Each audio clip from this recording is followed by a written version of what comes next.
Boom. There it is.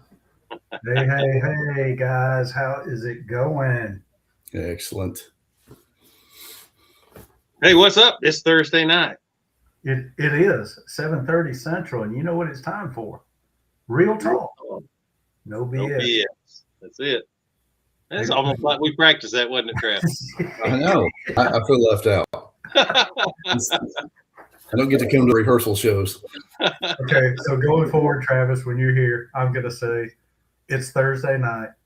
Randall says real talk. You say no BS. How's that? All right, we got this. Because we don't want you to feel left out or anything. I appreciate that. Like real brotherhood. That's right. Hey guys, how is it going, man? We are so excited to be with you tonight to talk about a subject that I think that men really need to kind of get into the foundation of their spirit, and that's brotherhood. Man, Randall, we got Travis here. I learned so much from Travis about brotherhood and about legacy and all of those things. And so, man, Travis, I'm glad you could join us tonight, man. Yeah, no, I'm glad you're here. I don't know if you're learning from any kind of wisdom or mistake, but I'm glad you can learn from me regardless. Well, we tell people all the time, there's a lot of times where I can't tell you what you should do, but I can tell you what not to do. Absolutely. And sometimes that's more valuable. Absolutely. It sure is.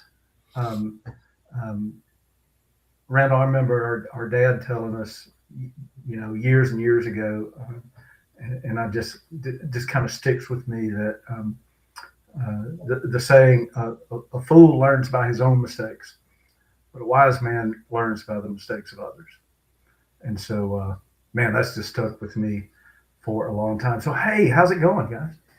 We're I'm doing. Also, I just want to know off that quote, which are you on now? Are you the fool or the Both. wise man?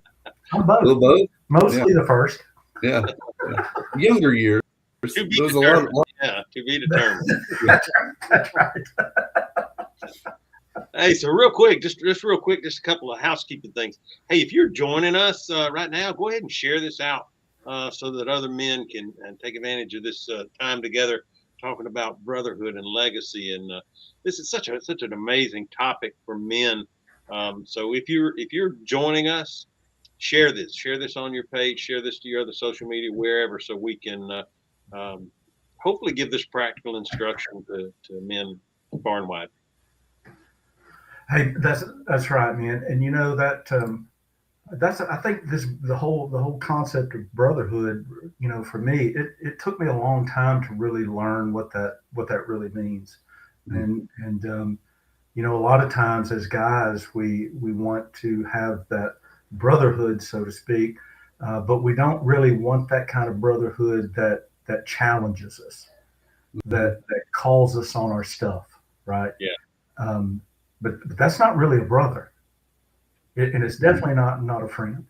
Yeah. And so, Yeah, one thing that I've heard, and I said this so many times, there's fellowship, and a lot of people talk about fellowship. Fellowship is what you do over breakfast. That is what you do, sitting around. Brotherhood is when you'll answer that phone at 2 o'clock in the morning when your brother calls you and needs you. It's telling your brother in Christ, hey, you know what? I see you going down a path you don't need to be going down, right. knowing that you could be risking that friendship, but you love that person enough to tell them the truth. That's brotherhood. Yeah, so can you have discipleship without brotherhood? I mean, real discipleship. No. I think they go hand in hand. No, and Travis, I heard you talk about this, quite a bit at our men's breakfast that we do.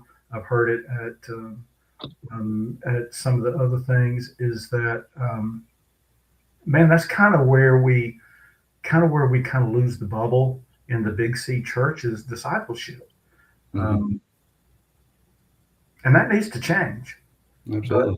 but we can't wait as men of God. We can't wait for somebody else to do it. Right. We have to be very intentional.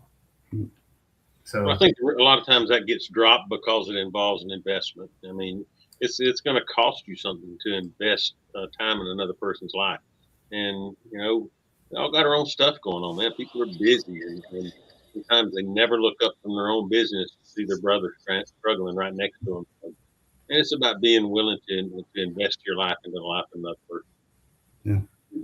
Yeah. So tonight we're going to start a thing, and if you'll just kind of indulge me just a second, I want to kind of break this out because really God's been working with me on this subject of brotherhood, um, because I didn't have it for so long, and then when I did get it, I found out how valuable it really was.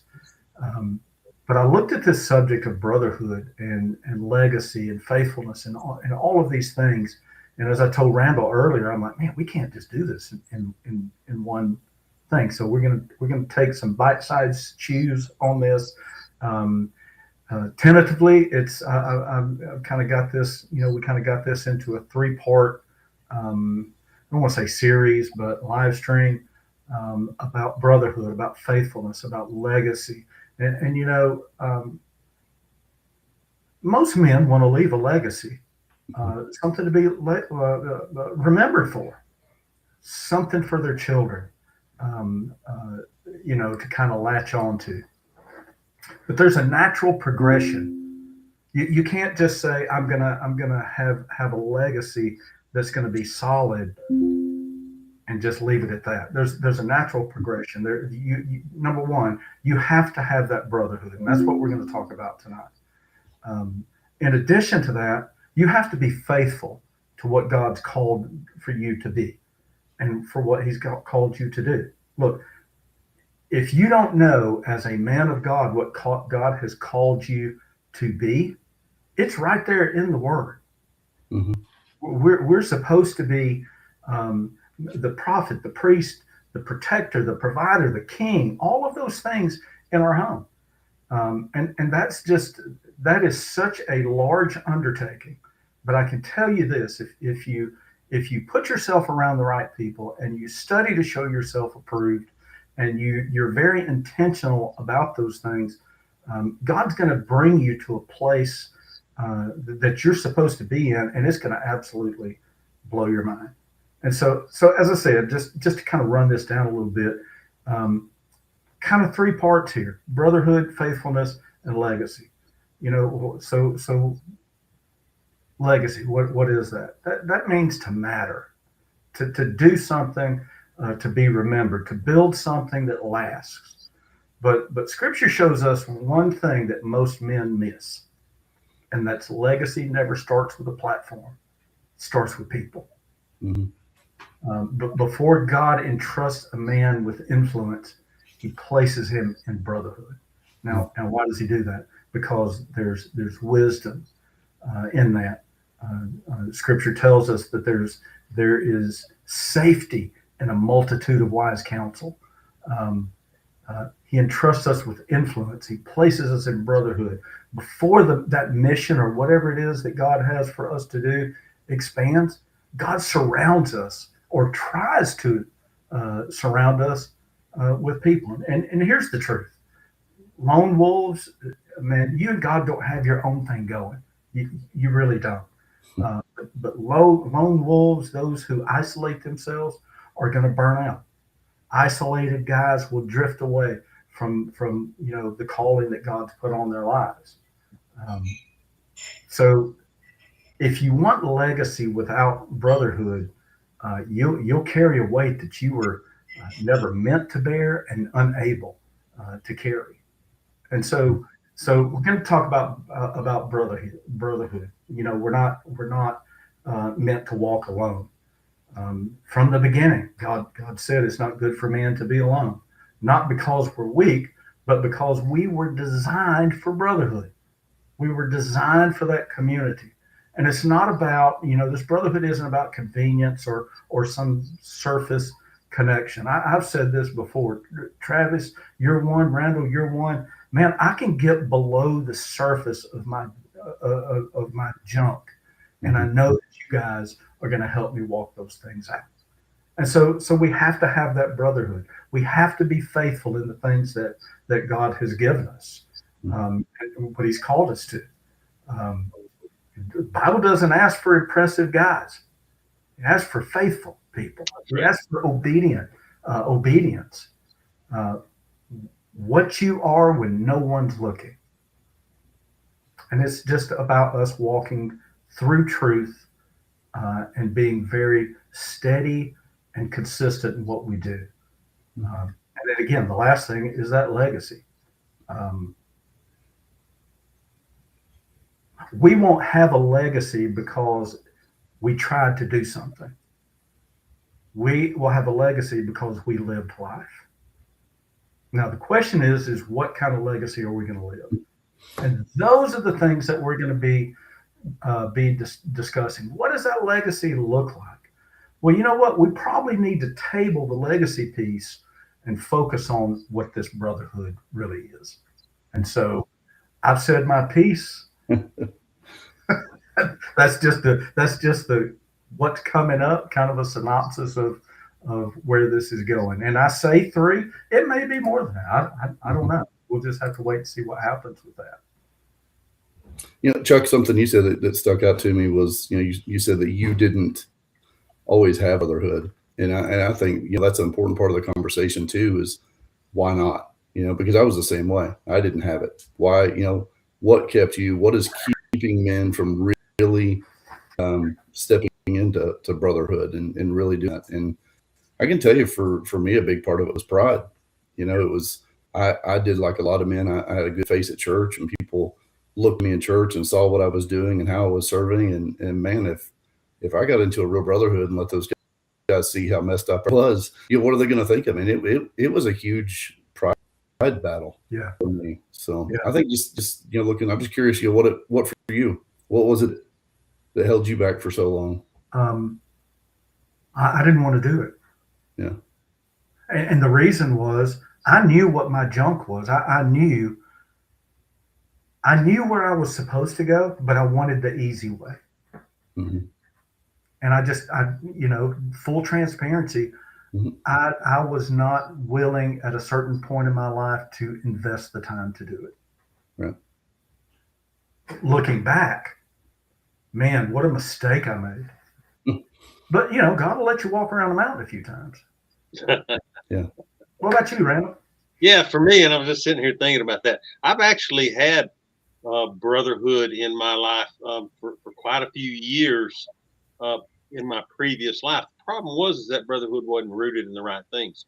It was rooted in pleasure. It was rooted in self. It was rooted in the things that made me happy and made me feel good. And it was a large group of guys, and that's what it was all about.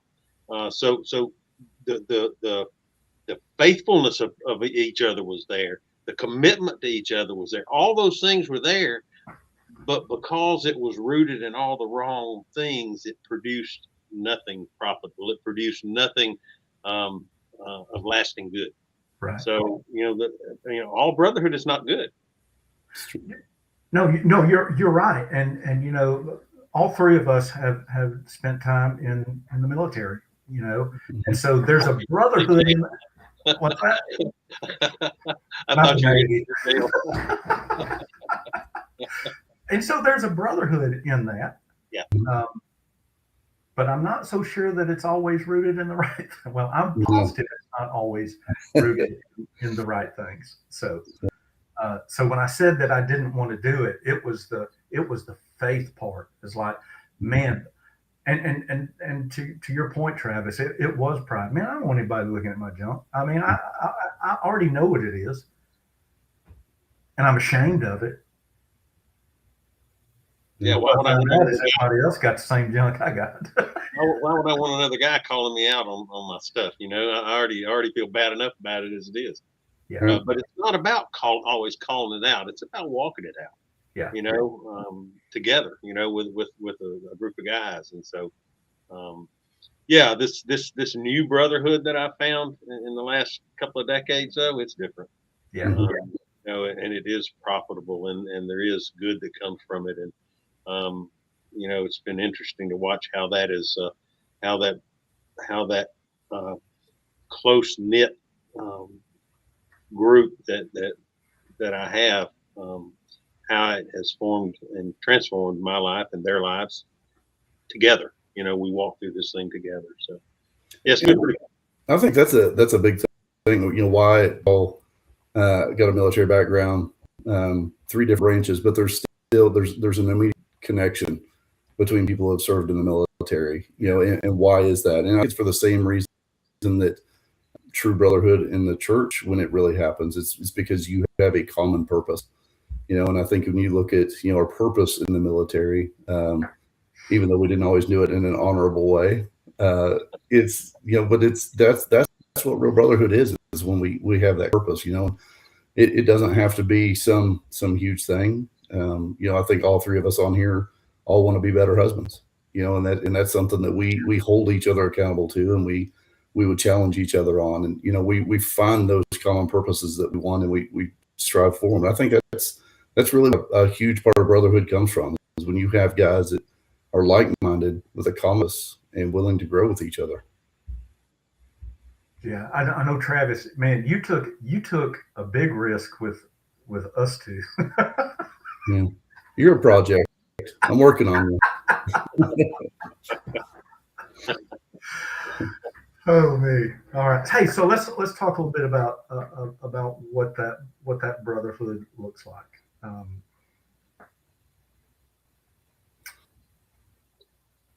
If you want, again, if you want that legacy without brotherhood, you're either going to burn out, blow up, drift away, whatever the case may be.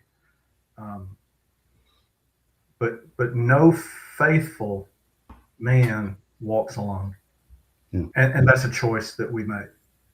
So our scripture here tonight is in Second Timothy chapter 2 verse 2, and it says this. It says, "And you have heard from me in the presence of many witnesses, and trust to faithful men who will be able to teach others also." So in order to get to that legacy, it has to have a group of men that form, form that brotherhood to be able to sustain that. Mm-hmm. If you look at Paul and Timothy, I mean, that's just kind of a track that you can go down. That was a brotherhood, but it was a brotherhood that was made to pass on to the next generation and the next generation. But in that brotherhood, he also had Barnabas. Mm-hmm. Tell me what you know about Barnabas. Everybody needs one. He was the mentor to the mentor. Mm-hmm. Yeah. Yeah. Every mentor should have a mentor, because you know you can go as high as you want to go up the spiritual food chain, or whatever you want to call it, and every man needs someone who can pour wisdom into him, who can give him that insight into the things that he does not yet know. You know, I look at myself. I just turned 65 years old. But you know what I've never been? I've never been 66.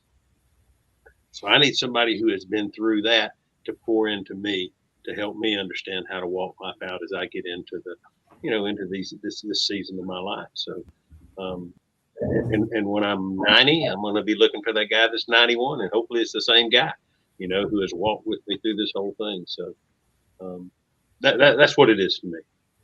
Yeah, and I think the thing we need to understand is we all have our different strengths, and we can mentor each other. There may be areas where you 2 can mentor me. There's areas where I have strengths where I can mentor. And the beauty of brotherhood is, you know, not only for each other, but when I have guys that come to me and they have a struggle that, you know, there may be a time where I'm like, you know the answer, but I know a guy that does, you know, and be able to share that aspect as well is a huge part of it. Yeah. And you know what the thing is you don't have to have the answer. Right. You just have to walk with someone, Mm-hmm. And let them know who does have the answer, and just walk it out. You know, again, I go back to the time, and I wish I was going to do a collage of the pictures, but I just ran out of time. Y'all remember the pictures with the ties, right? Mm-hmm. Going through a hard day at work, and reached out to these 2 guys on here. And of course, I was wearing a tie, and I forget what it was for. And then the next thing I do, I start getting these pictures. Funny, and I laugh so hard. these guys making, had t-shirts and ties on and making funny faces and so that's what brotherhood looks like. Mm-hmm. It doesn't have to be this stoic, regimented thing. Yeah. Like, Yeah. you guys at the time didn't have any idea what that broke off of me that day. Especially you, Travis. I mean, I am for next session. I'm gonna bring those pictures up and we're gonna talk. I might just wear the tie. I might just dress up for the next session. I think I still have the tie that I wore, and probably the same shirt too that I wore that day. Yeah. Right. And so that brotherhood a lot of times just doesn't look like what you thought it was going to look like. Yeah. And thankfully so for that. But the thing is to get into brotherhood and not be isolated. Mm-hmm. Man, it's the worst place that you can put yourselves in. Absolutely. Yeah, I had a guy once that, I got a pretty tough look from my wife once, and it honestly made me mad. That was my initial reaction, and because it was calling me stuff. And I remember when I opened up, I had a good friend of mine there with me, and the only thing he saw when he saw I was upset, the only thing he did was sat down to me and asked, "Is she right?" And that was it. And it made me kind of sit back and think, and she was, and I had to redirect my, my mentality of it. But sometimes that's just what we don't need some huge or big thing. And there's a place and time for that. There's times for it. A lot of times, like you're saying, it's the guys that just they're gonna show up whether they have an answer or not, and they're gonna be there for you, and they're gonna ask the tough questions. Yeah. Let me share something with you that I've learned over the years. And this is for me. If my wife takes the time to sit down and write me a letter, she is always right. Yeah. I have yet to find her wrong in that situation. Well, that's the only one she's ever written me. So I think that's the only mistake I've made in 25 years of marriage. I'm sure it was. Yeah. I think that was it. That's how I'm taking that. Man, see, I want to follow after this man who made one mistake and he's been perfect for the rest of his life. Yeah. I've only made one. It's just 25 years running. It's not over yet. Yeah. So just a quick question here. For you guys, when was a time that you guys isolated yourself, and how'd that work out for you? I tell you my biggest example was when my son was born premature. I was, like I said, I was serving in the church. I had this really a reputation in the church for all the things I was doing, and when that happened and life got really hard and I wasn't handling it well, I didn't want guys to see like that. I was embarrassed. I was ashamed. And I withdrew. And, my wife, this is twice in a row now, I'm gonna give her credit for being right. She kept prodding me, and she's like, "You need some men." She saw it before I did. And I think honestly, I knew it. I didn't want to overcome that. And, so I went to a group one Saturday for the sole purpose of telling her I tried it and it didn't work. And, God put the right guys in my life at that time on that weekend, and it changed me. It completely changed my life when I did. Yeah. I was sitting here thinking, and I, I've never really been one to isolate physically, but I was for a lot of years pretty good about being in a crowd by myself. If that makes sense. Mm-hmm. And there were a few times in my, you guys know some of my story and some of my journey, and there were some times that were pretty after the fact pretty embarrassing, pretty disappointing in myself, and it's in those times when I would discover my own failures. Mm-hmm. When I would really see my own failures, that's when I would kind of withdraw, and I could be in a crowd of 50 people and be by myself and not have a single conversation. Mm-hmm. But I've found that as I have developed this circle of men around me who I trust, even in when I discover my own failures, I have someone that I can talk about those with, and they can encourage me, and they can kind of point things out to me that maybe I don't see. So, and it's invaluable, because I'll tell you what, when you withdraw, man, you're easy prey for the enemy. I mean, when you become a man on an island, you will die on that island if you don't get off of it. So, yeah, just having that brotherhood, having those people around me that I can trust, that I can say anything to, anything at all to. It radically changed my life. And I would say, that isolation, a lot of times the enemy doesn't even have to attack us. We do a good job taking ourselves out. That's When we right. isolate, man, nobody can get in your head like you can. And that's when you sit in that isolation. And that's the other thing about it's not that the guys sit there and, tell you everything you did's okay. I mean, they may be real about it, but it's like, okay, you're right. You screwed up. Now put your boots on and let's go walk this out, and they're going to walk with you.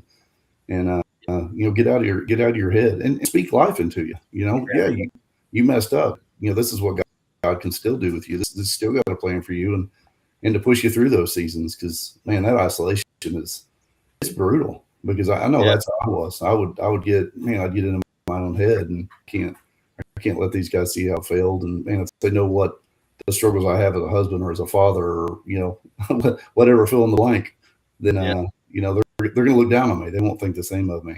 So isolation's huge. Yeah, it is, and it's good to have someone who will say, "Hey, all right, don't lay there. Yeah, get up. Let's talk about your next move." Yeah. Yep. Yeah. And on the flip side of that, because I know a lot of times when we talk about brotherhood and accountability and intentionality and all those things, we tend to focus on where people may be stumbling, or maybe where they're struggling. But that other part of that brotherhood is, man, being a cheerleader when people are doing things right. And I think sometimes we tend to miss that. And I don't know if it's just human nature or what. I was thinking about this today, where I was trying to think of situations where, in brotherhood with someone, and they're going through a struggle. Did I just focus on the struggle only, and not have any focus on the wins in their life, where they were doing things right? Because I think if you go, and I know, Randall, at church, you're into the book of Revelation right now. If you go through the revelation of Jesus Christ, and when Jesus is talking to the seven churches of Asia, there's a pattern to how he talks to them. Absolutely. He greets them and tells them what they're doing right. Then he admonishes them, hey, this is where you're missing it. Nevertheless, I have these things against you. Yeah, right? Yeah. But then right after that, he encourages them again. And with a promise. And I was thinking, as because the three of us, we're blessed to be able, to have people that we get to speak into their lives. And so sometimes I really kind of do an introspection of myself as well. Am I speaking everything, both sides of that needs to be? Because it's like if you beat a dog enough, two things are possible. Number one, he's just going to back into a corner and cower down, or number two, he's going to fly out and bite you. And so, when I first kind of noticed that pattern in the book of Revelation, I'm like, that's how I need to, that's how I need to deal with situations. So I want to share something with you real quick. And this is full disclosure. This is real talk, no BS. So I've got this guy that you've met before, and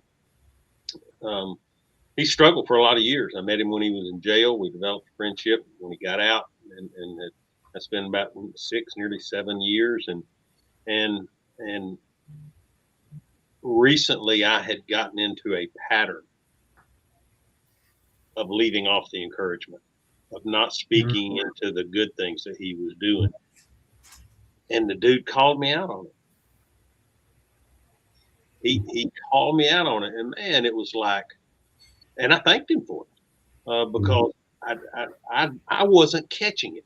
You know, I was speaking into his life out of maybe my frustration with some of the decisions he had made, but I was ignoring the good decisions that he had made. But I was so grateful that we had the relationship that he could say, "Hey, you know what? Look at listen to how you talk to me. You never encourage me anymore." Yeah.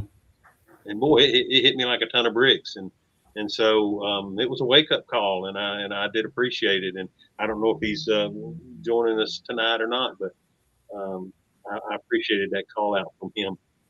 And and even though there was a mentor mentee relationship, sometimes the mentee can mentor the mentor.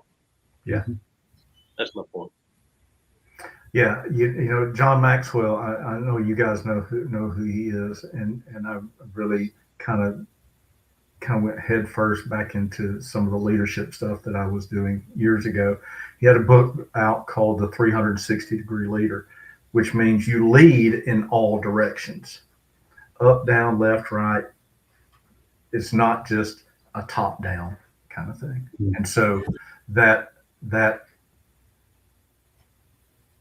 mentee to mentor thing is critical. Yeah. It's critical. Well, how much do you learn when you teach? You know, that's something I've learned is when I'm teaching and trying to guide others, I learn way more then. You know, so I mean, there's an aspect of that mentorship and leadership things that it comes back on us. And you know, the other thing you guys sitting here talking makes me think about is, you know, think about a serious heart check is what if the person you're mentoring gets promoted over you, you know, in a spiritual sense? What if you see them step into something bigger than what you're doing? You know, how hard is it to, I mean, do you really celebrate for them, or do you have pride, you know? And just being honest with ourselves. Yeah, I think that's something that we'd have to struggle with. Can you see it? I mean, you guys do too. We work with some rough guys. Man, I've seen some of them that come out on fire and they go on, they do great and amazing things. And, you know, that part of it is like, do we really celebrate their success, or do we hold on to that? Sometimes it's a challenge. That's a real heart check. Yeah, I heard a pastor the other day on the radio. I listen to a lot of different pastors and preachers on the radio, and he was kind of talking about that. He was like, you know, we have this dream as pastors to evangelize, to bring the lost to salvation, to change the world. Mm-hmm. And he said, but what if God chose to do that with the other guy? Yeah. The guy from the church across the street. Yeah. Are you going to be just as excited that God achieved what he was trying to achieve and chose not to use you? Yeah. But you know, I think the thing that we have to recognize is that God did use us. You know, I mean, if he used, I mean, if that other person goes on great, I mean, ultimately in the end, it shouldn't be us or them getting the credit anyway. So if they're doing it right, then, you know, I mean, praise God that we got to use to mentor those people. And again, it's easy to say that sitting here, but you know, in the real world application, you know, how often do we, you know, it's the same thing at work. You know, you watch somebody get promoted over you. That, you know, do we celebrate that for them, or do we automatically, you know, get bitter and envious about it? I think we have to be very intentional if we celebrate them. I don't think that is our nature. Absolutely. I think that's something that we have to have that internal check to remind me, okay, this is what I'm supposed to do, and I'm going to do it. You know, that is not an intrinsic behavior. That is a learned behavior. Yeah. But you know, the thing is, it's like, so that, you know, it's just like we talked about earlier, when you would finally put those walls down and you finally open up and you finally get real with guys, it is like the weight of the world on your shoulders. And it's the same thing when you build that of celebrating other people's successes, and you begin to really find, I mean, true joy in watching other people succeed. That's right. I mean, God honors that. He really does, and he blesses you for it. And it's a cool thing, to see other men be successful. But you're right, it takes work. It's not an intrinsic thing that comes into our mind at all. Cool. Yeah, man. Yeah. So we talked a little bit about the whole brotherhood concept, providing some correction, some encouragement. What about covering? Pray ye one for another. Mm-hmm. Yeah. That's just. I mean, as I'm looking at this stuff, I'm like, I never really gave that a whole lot of thought. Yeah. Well, in the South, we all say, "I'll be praying for you," and it makes a difference when you know that you've got the guys that when I say, "Hey, I'm in a hole," and they say, "Hey, I'll be praying for you," it's not just a Southern saying. Like Right. They're going to battle for you, and it means it's huge. Yeah. To have that. Like, bless your heart. Yeah. But I think that becomes a thing that we have to make a habit, and the habit that I have done, Travis, is that if I see someone on social media or talk to someone and they say, "Man, I need prayer," before I respond praying or I'm praying for you, I go ahead and pray. Yeah. That's because good. life happens, things get busy, and it doesn't have to be a 30-minute prayer. Yeah. God already knows the need. God already knows the outcome, and we just have to go to Him on their behalf, even for just a couple of minutes. And so, it's for me, that's been a really good habit because not many slip through the cracks that way. Yeah. No, that's great. I'm not as good. I usually judge them a little bit first. I'm like, really? Let me take my time and pray for that. I've never done that in my life. Never crossed my heart to do so. That'll work. That's good advice, right? Mentoring right here. Yeah. There you go. Yeah. So one of my mentors for over 20 years, Rattle, you remember Warren Beamer. He was a lot younger than me, but he was still my mentor. Mm-hmm. This one thing I'll never forget him doing, and I've done that myself. I'm not as consistent as I need to be, but I really try hard to do this. We were at church one day, and somebody said, "Hey, Pastor Warren, can you pray for me about this situation?" He's like, "Come here, give me your hands." He's like, "No, you don't have to do it right now." Mm-hmm. No, right now. Mm-hmm. And he said, "We do it right now because a lot of people will say, 'I'll pray for you,' but then they don't." And that's not a slam. Maybe they forget, whatever the case may be. Yeah. But I can't remember a time where somebody said that to him in person. He didn't go, "Give me your hands." And that's just something that stuck with me. Yeah. And what does that mean to them? I mean, to have somebody out there in that moment, it's huge. Yeah. It's huge. Yeah. It's great.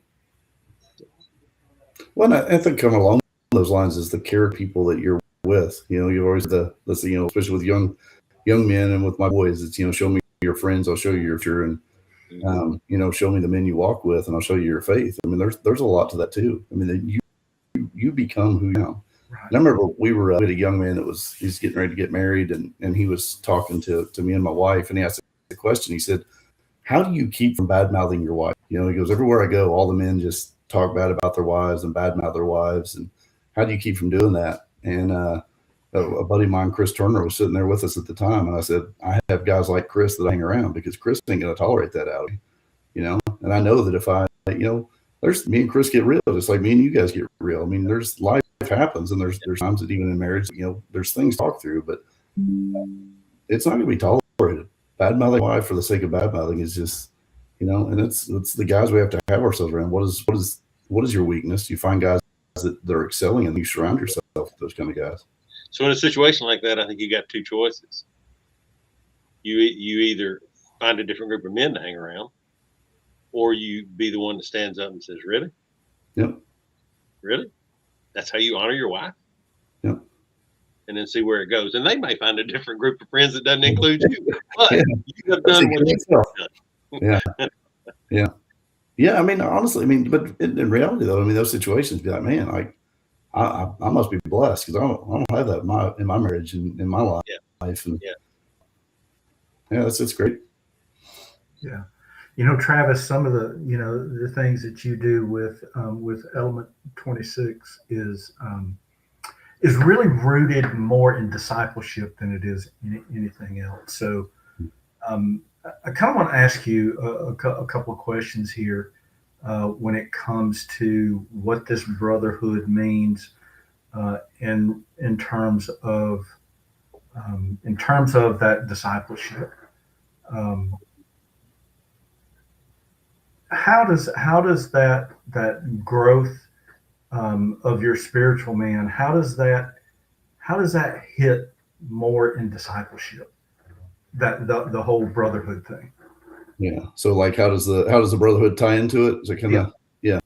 Yeah, it's kind of like I said in the beginning, it's discipleship and brotherhood is one in a lot of ways.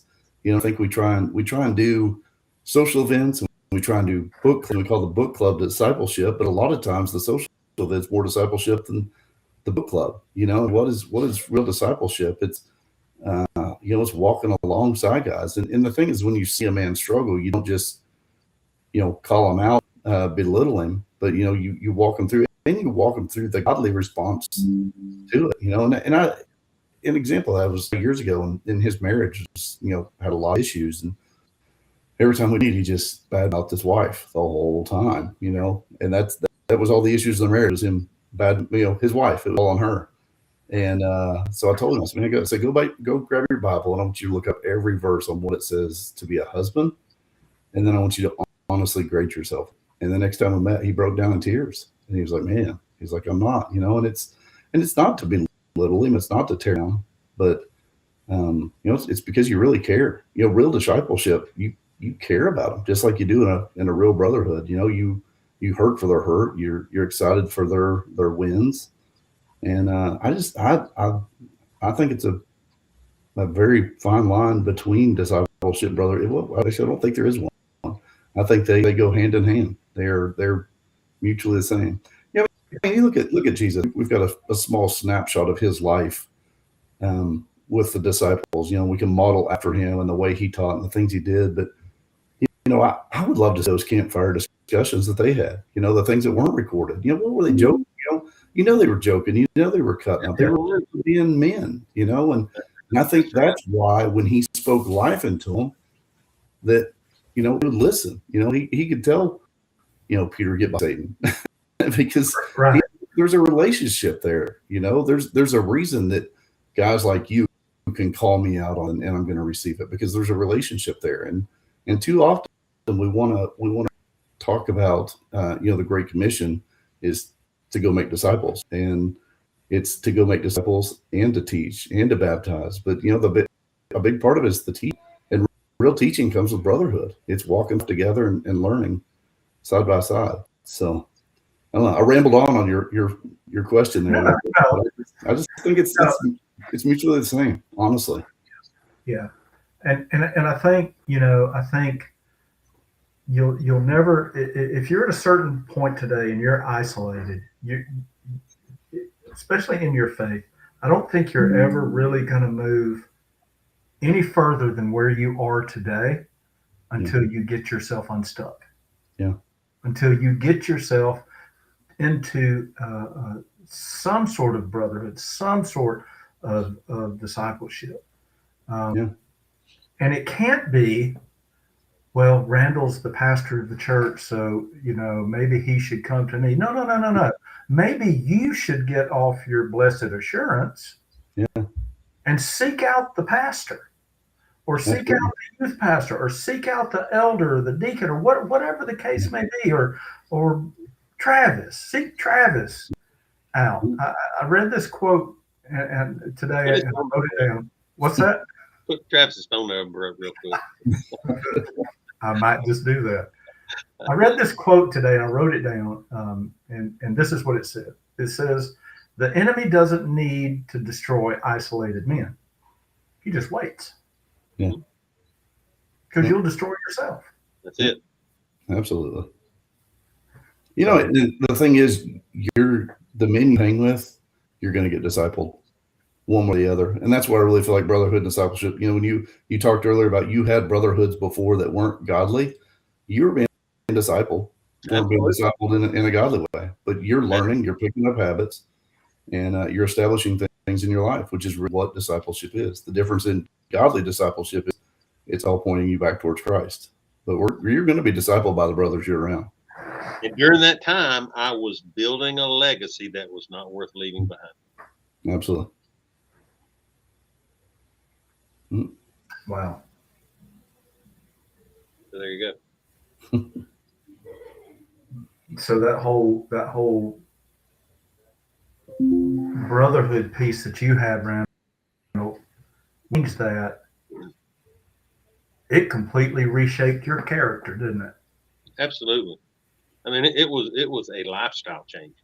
I mean, literally, my appearance, the way I spoke, the way I dealt with people, everything about me that I had learned through those years of teaching from the guys who had been living in that lifestyle for all those years, it all changed. Yeah. It all changed. And I would say to you that if you were to call any of those guys up today and say, hey, by the way, that dude now, he's a pastor of a church, they would roll on the ground and laugh and go, not that guy. Yeah. But yeah, it changed everything. Changed my relationships, changed everything. Yeah, I know when I had kind of made that big shift, you know, I sought out one of the elders of our church in San Antonio. This was way back in the 90s, and I knew that he really he mentored a lot of people. I'm like, I want someone who's not going to just blow smoke, but is going to teach me how to be what God wants me to be. Because full transparency, I don't know. I didn't know what I was supposed to do. I didn't know, you know, who I was supposed to become. And so, so I was very intentional to call this guy. And I kind of got on his nerves a little bit because I kept calling, and I'm like, I need to do this. I need to do this. And of course he was mentoring, you know, a dozen or so other people. And so I know now that it wasn't anything personal. It was just a matter of time. You know, we only have, you know, a certain amount of time in the day. And so he did finally call me back one day. He's like, you know, there's been some changes in my calendar. And I'd like to bring you on and kind of mentor you. And I mentored with him for 3.5 years, and teaching me everything about what my walk is supposed to look like in the church, outside of the church. Here are the struggles that you may see, and here's how we are going to get past the struggles. And so again, it comes back to that whole intentional piece. And I can kind of, Randall, I don't know, you're kind of in the crosshairs of that whole thing, because people want to normally be mentored by their pastor. And so, you know, it's one of those, hey, I've got 24 hours in the day. What am I going to do with that? And so that's why it's so important. Like us three, if there was somebody that, hey, you know what, wants to be mentored, but I can't do it, but he's in Travis's area, I'm like, hey, let's call Travis, see if you can get him. It's not, it isn't, but it is kind of a networking thing. Yeah, absolutely. Well, and it's different seasons. You know, it's you know, what season of life then you may point them to somebody. You know, if you've got a new dad and you find somebody for them, or they need to find somebody that is an excellent dad, you know, to look for the dad that is doing well and his kids are doing well, and get in their pocket, and, you know, what is it? What are you doing that I need to learn from, or in your marriage, or whatever it is? And And that's the thing with brotherhood is it's, there's some brotherhoods that'll last a lifetime, and there's some that'll go with different seasons. I mean, there's going to be people God's going to put in your life that you need in that season, and you're gonna part ways and move on at times. Yeah, and that's why you just have to be intentional. It depends on what you want. Like if I want to make sure, man, I just want to do the best in my marriage. I'm gonna search out someone who has an amazing marriage. Mm-hmm. I'm not gonna go talk to those guys that badmouth their wife. Yeah. Right. Just not gonna do it because I'm gonna end up in the same boat that they're in. Yeah. Good stuff. Yeah. But even if that relationship is only for a season, the lessons learned live on in us. If we really receive the thing, if we really receive the wisdom and the training up and the pouring into that we got, even in that short season, well, that becomes part of who we are too. If we allow it to. And then when you pass that on, that becomes part of that other person's legacy. That's it. And that's the thing with the legacy is that legacy may not always come back to, hey, this is Chuck's legacy by name or Randall's legacy by name, but the actions that are carried, which is more important. I would much rather have people go and have a solid walk with God and my name never get mentioned, right? Than be pointed at in a spotlight or to hear that. I would much rather hear people say, man, talk about my kids. Like those kids they're walking with God and doing it right. I'd rather hear that than my name any day. And that's real legacy right there when you're seeing it passed on. Yeah. I know we jumped ahead. Chuck, we're on week 3 already. No, that's like I said, nope. This is right where it needs to go. Yeah. And that legacy is gonna look a whole lot different than what you think it's gonna look like as it gets passed down and passed down and passed down. It's just gonna look different. Absolutely.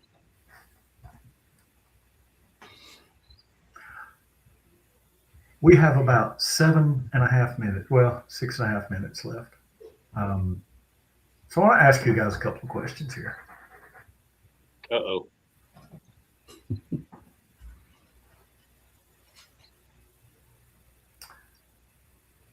If I were to ask you the question, what kind of legacy do you want? Or if I were to ask myself that, what kind of legacy do I want and what kind of brotherhood does it require? What would you tell me?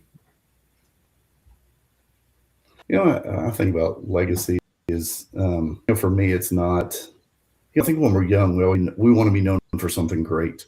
Who are your heroes when you're young? It's, for me, it was growing up Ryan Sandberg, with the Cubs. Like, it was like, man, I would love to be something like that and to have that kind of legacy. But I just feel like the older I get, the more it's like, man, I just want people to know that I love Jesus, especially honestly in today's world. I mean, we look at, there's so much hate in the world. Like, and it probably sounds kind of cliche or simple, but I'm like, man, I really hope when people see me, that's not what they see. I hope they see, that I'll stand firm on things, that I want to stand for truth, but I'm not going to be a jerk in the middle of it. I hope they really, really see that. And, when people look at my marriage, I want to be that guy that people come to and say, hey, I'm getting married. I want to know what you're doing. And I've got kids. I want to see what you're doing. And, the reality is a lot of that's come from mistakes, and it's come from other men that have poured into me in the process. But for that, I think that's what I want. I think it ties right back to what we've been saying is, what kind of brotherhood does it take? It takes a brotherhood of men that are doing that.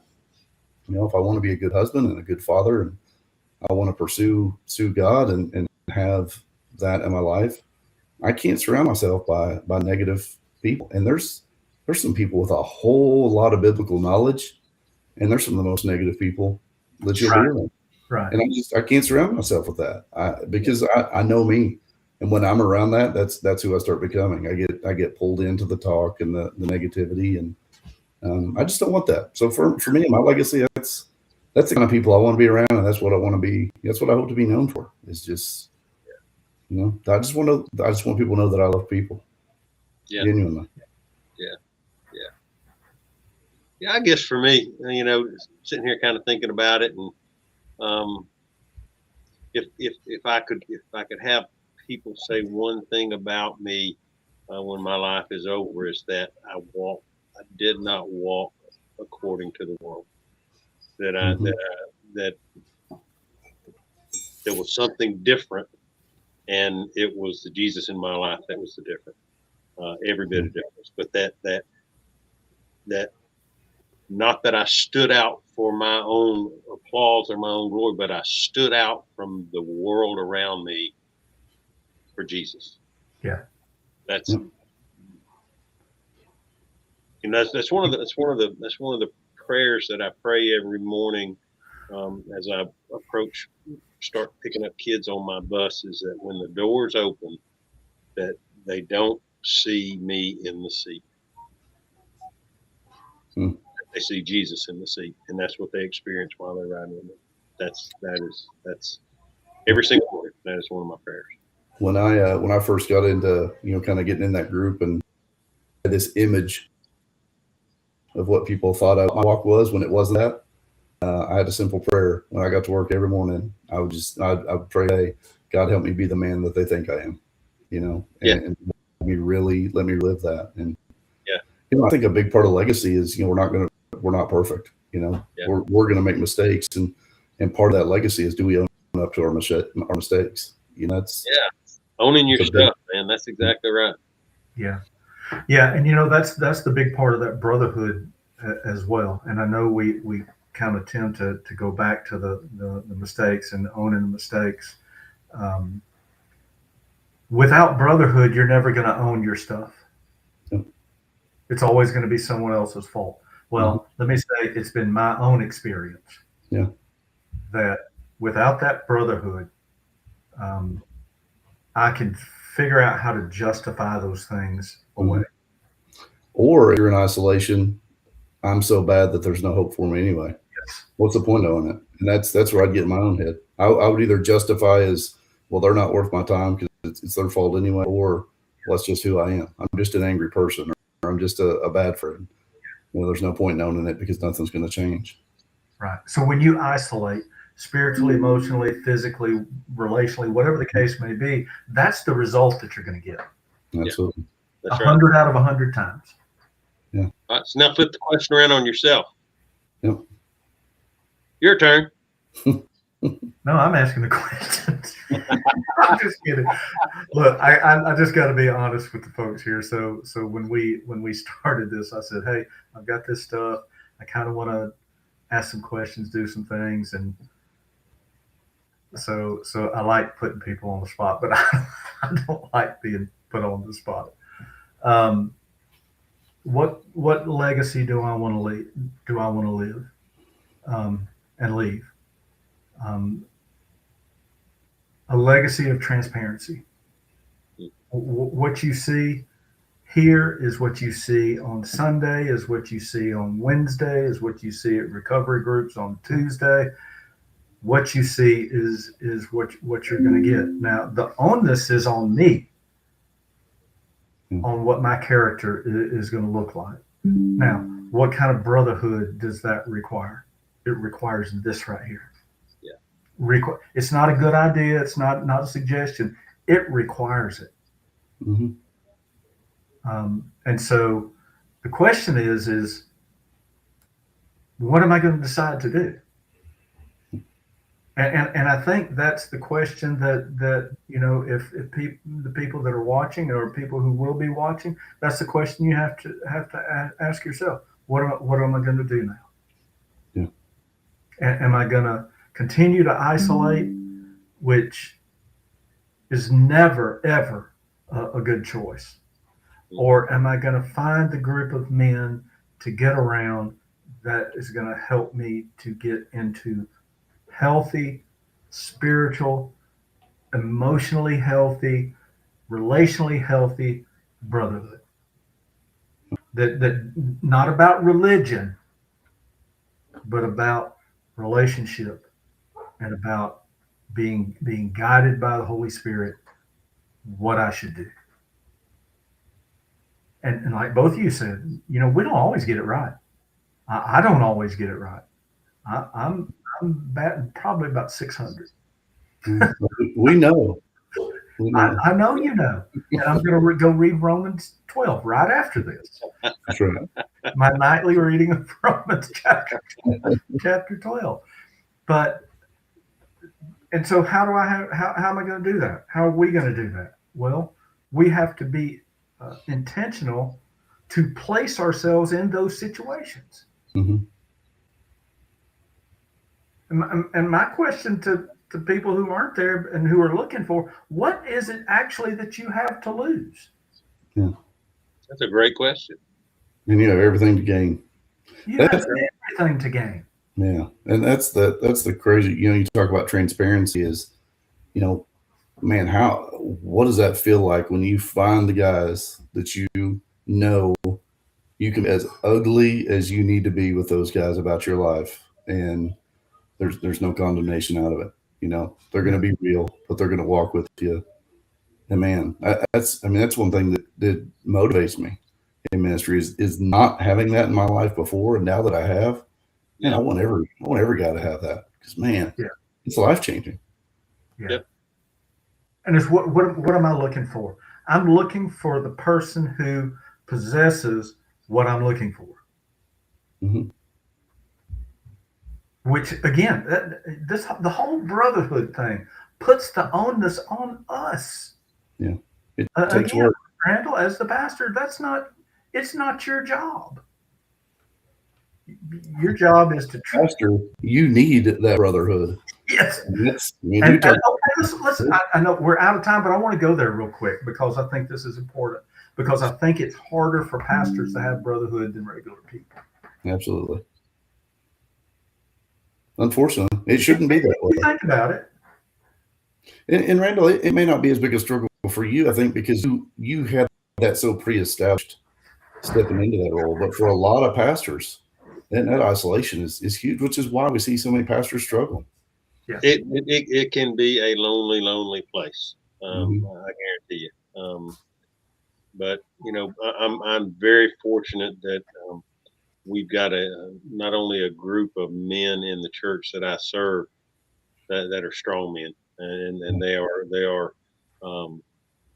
they help me, not to be the pastor, but they just help me as a man. And then we also have a group of pastors that come together as a group to encourage one another and to lift one another up and just kind of do ministry together, even though we're serving different churches. So, but we chose those things. Yeah. Wait, y'all do things with other churches, really? Yeah, we do. Yeah. But we chose those because we know how valuable they are. Right. We chose to establish those groups and to be committed to those groups because they're invaluable. You cannot put a price on the benefit that comes from it. Absolutely. Yeah. But yeah. My serving as a pastor can be lonely. It can, and I have seen some guys just give up before because they got in that place.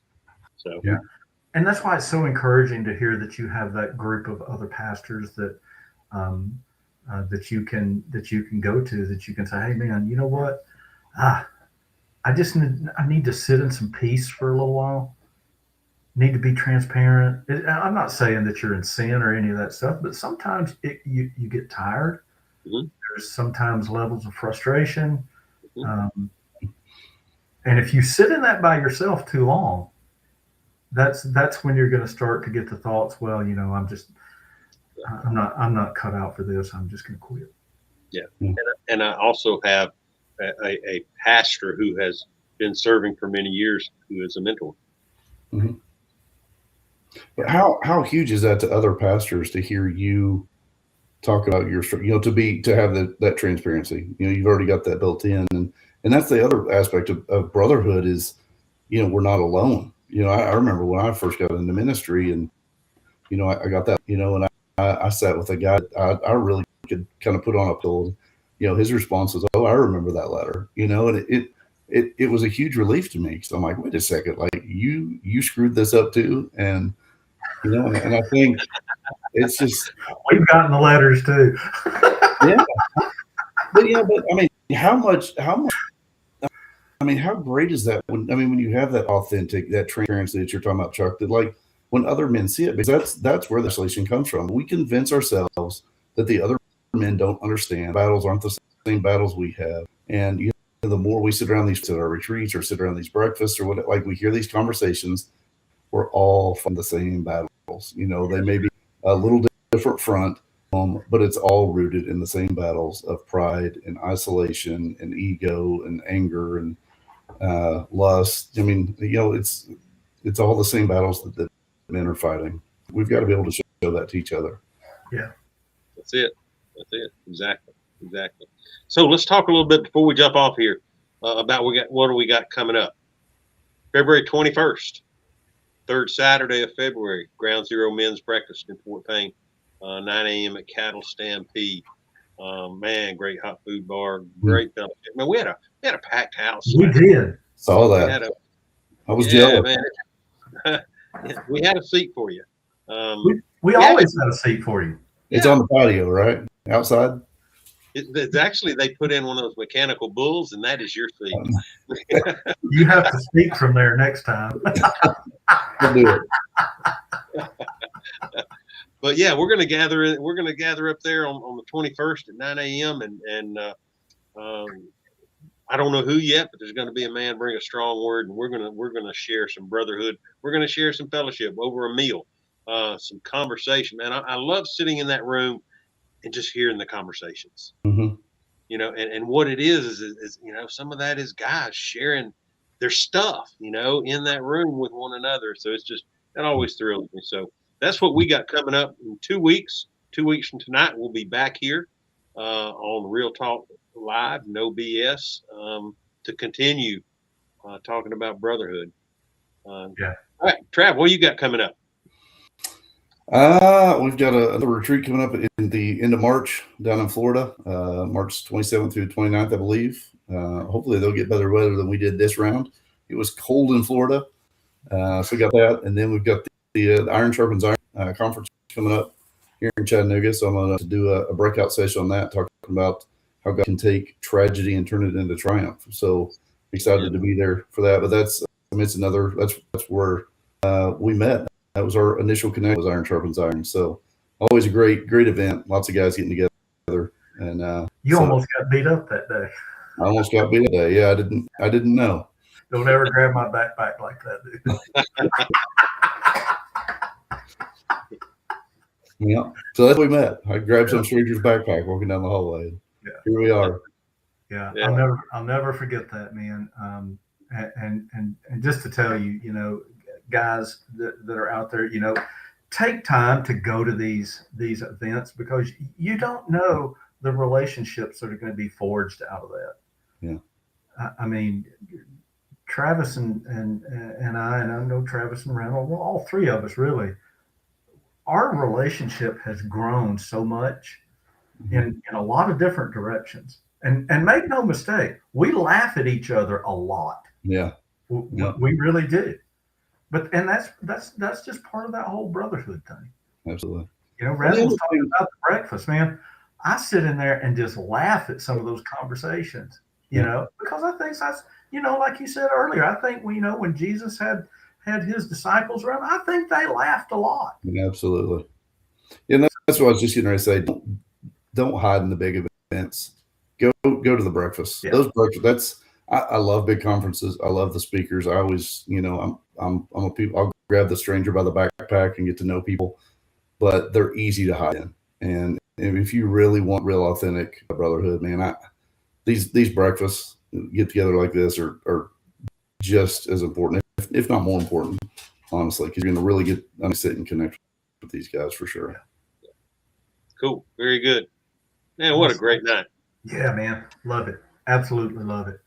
Love you being on with us, Travis. Always adds so much to the conversation, man. We really appreciate you. We know you're an hour ahead and you got to get that bedtime's coming up. So No, getting older. Not quite as old as Randall said earlier, but I'm not as old as Randall either. I'm gaining.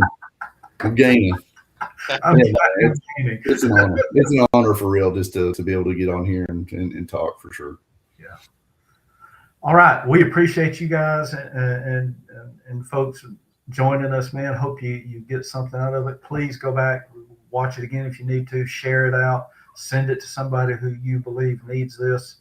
I know I've got a couple of people that I haven't looked at any of the messaging or who was on, but I know there's some people that I've talked to recently who were struggling in this area, and I hope this answers your questions. So with that, we'll say good night. We'll see you again here in 2 weeks. Awesome. Y'all have a good night.